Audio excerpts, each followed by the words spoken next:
Hi everyone. I hope you're having a good day. Nice Wednesday. Just done from the hospital and meeting with my doctor and going over some things and decided to go for a walk. No, I'm not at the graveyard, Becky. Not at a graveyard. Dang. Girl, I know you want to see me there, but not yet. You're not that lucky. While we're on that topic of Becky, let me just say that she took it upon herself to get herself involved into something she didn't know anything about. Came into a hangout. No one knew her in, but one person. And she was addressed by the other person that was in there that didn't know her. She jumped in her face, with that voice. Rah, rah, rah, rah, you've heard about me, blah, blah. Which caught her off guard because she didn't know who in the heck she was. It's like you're not a legend, maybe in your own mind, but that's about it.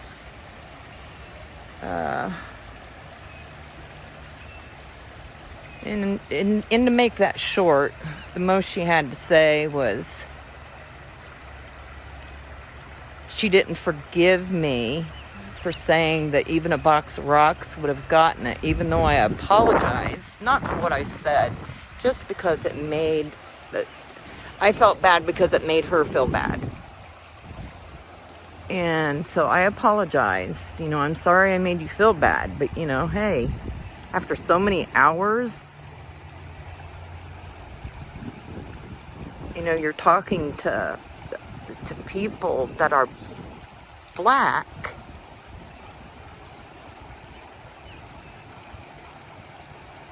They're telling you you're not getting it. You're off and on a panel how many times? Yeah, anybody in their right mind would have gotten it. Duh. I'm sorry. Sometimes my thoughts just come right on out. And I'm okay with that. Because being terminally ill, you say what's on your mind because you may not have a chance to say it again. Do it to my family. I'm not going to apologize for being myself. Sometimes that's how black sheep become black sheep of the family, because their eyes are wide open to the bullshit. And that's what I'm going to call it. My eyes are wide open to the bullshit.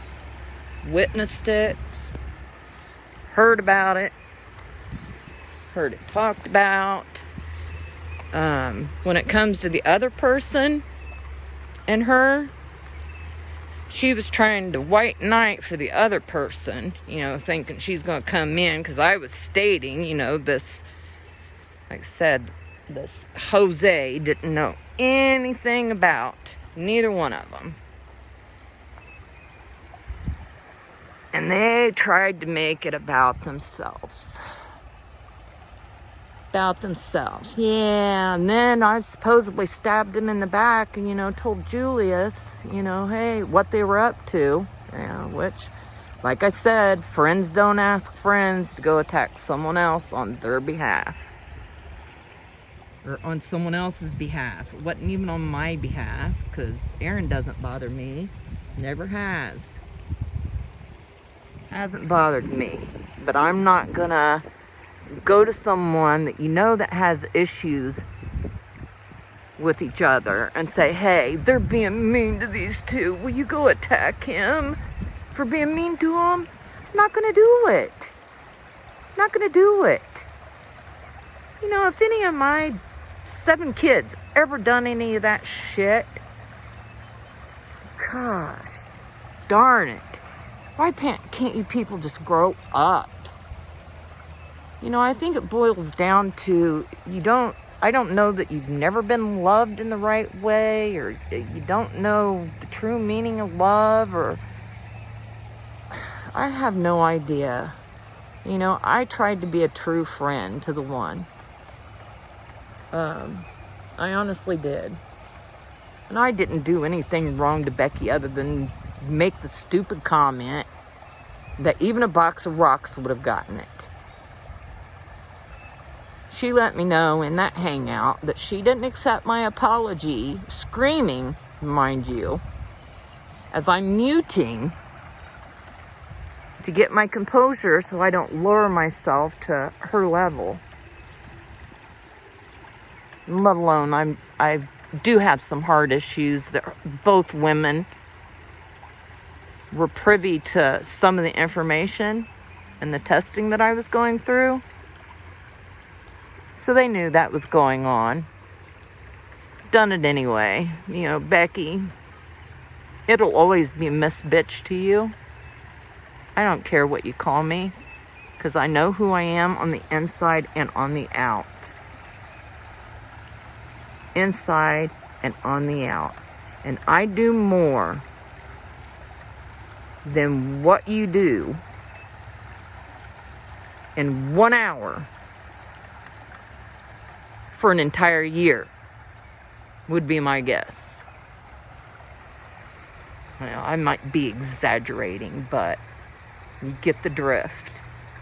Don't make me go there. But to sit there and talk about kids and your kids and bringing my kids into it. Kids. You know, you're attacking people for bringing kids up and the first thing you do. And mind you, I've never done nothing like that to neither one of you. Neither one of you. The first thing you do is try to bring up my adult children and grandkids into your sick little bullshit. Into your sick bullshit. Which is bullshit.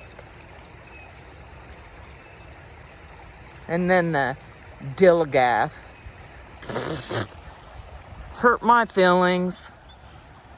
Hurt my feelings, because I don't care. Keep your grade school active little brains going. And the victim,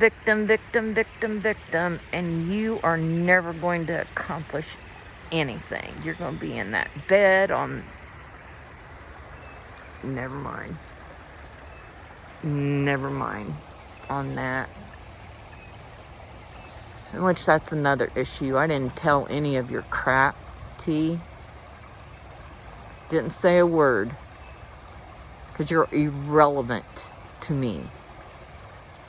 Because as you noticed during our conversations, I was still out doing my business.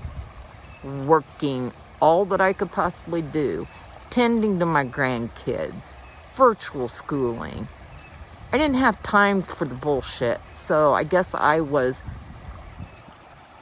not somebody that you can mold, manipulate, or get to do your bidding. That the last one's probably the number one.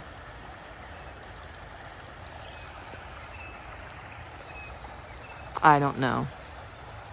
I'm sick of it. I've stayed out of it. I've heard people say, oh, she don't have nothing to lose. It's probably her. She don't have nothing to lose. Well, yeah, I do. I fight every day to care for my grandkids. My family. I don't have kids, pop them out into the world and let them go. I don't offer them up for fights and use them as a tool in your internet bullshit. Gosh, dog. And it's for crying out loud, not for cry me out loud. For cry me out loud. God. I could just go on and on and on and on and on and on and on. I wish I'd have brought my tripod, or I might. So if you want to hear more rants, stuff I keep hearing, you shouldn't use kids when your hypocrite mouth. Flat out, you're accused of some child endangerment or something like that, you bring up my grandson. For what? For what? Why, Becky? Why? I called the police. I called the police. That wasn't good enough for you? I called the police. Didn't have anything to do with my daughter, though, did it? You wouldn't know that. You regurgitate bullshit. Get the facts. Oh, facts. You don't know facts. Your delusion's in your head. It's like someone that's trapped in, hasn't seen the world in I don't know how long. Come on.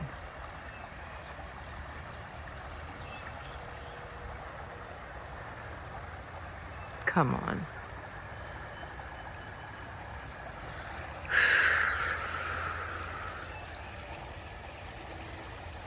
I might have to take a break. This is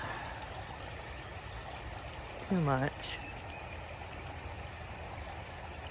Yeah, I'm getting it all out there. I'm going to get it all out there and be done with it, because I'm done. I've been done with it. But it's time old Kimmy tells her side of things, because Kimmy's always quiet and polite and friendly. But then you run into, I don't even know what I don't even know what to compare you to. Oh, you want a cute name? How about Tabloid Cutie? You know, you'd be good selling a rag magazine. Write her up. Booker Dano.